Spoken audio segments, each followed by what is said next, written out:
ఇంక్లాబ్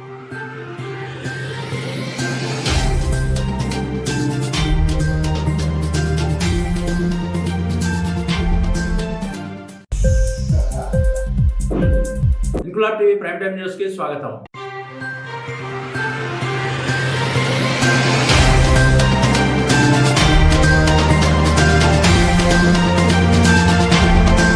కాకినాడ జిల్లా కిల్లంపూడి మండలం చిల్లంగి గ్రామంలో వేంచేసి ఉన్న శ్రీ అన్నపూర్ణ సమేత కాశీ విశ్వేశ్వర స్వామి ఆలయంలో మహాశివరాత్రి పర్వదినాన్ని పురస్కరించుకుని స్వామివారికి వేకువజామున 4 గంటల నుండి విశేష పంచామృత అభిషేకాలు, ప్రత్యేక పూజలతో ఆలయ అభివృద్ధి కమిటీ ఆధ్వర్యంలో ఆలయ అర్చకులు అంగరంగ వైభవంగా నిర్వహించారు. అధిక సంఖ్యలో భక్తులు పాల్గొని స్వామివారిని దర్శించుకుని తీర్థ ప్రసాదాలు స్వీకరించారు. మహాశివరాత్రి సందర్భంగా శ్రీ అన్నపూర్ణ సమేత కాశీ విశ్వేశ్వర స్వామి వారికి నేడు రాత్రి 8:30 నుంచి రాత్రి 1:30 వరకు స్వామివారికి మహాన్యాస ఏకాదశి పూర్వక రుద్రాభిషేకం జరుగుతుంది. కావున భక్తులందరూ వచ్చి ఈ రుద్రాభిషేకంలో పాల్గొని స్వామివారిని దర్శించుకుని తీర్థ ప్రసాదాలు స్వీకరించవలసిందిగా ఆలయ అభివృద్ధి కమిటీ సభ్యులు కోరారు.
ఇంక్లాబ్ టీవీ వీడియోలు మీకు నచ్చినట్లయితే లైక్ చేయండి, షేర్ చేయండి, కమెంట్ చేయడం మర్చిపోకండి. సబ్స్క్రైబ్ చేయని వాళ్ళు వెంటనే సబ్స్క్రైబ్ చేసుకోండి. మా వీడియోలు మీరు వెంటనే చూడాలనుకుంటే కింద ఉన్న గంట సింబల్ని గట్టిగా కొట్టండి.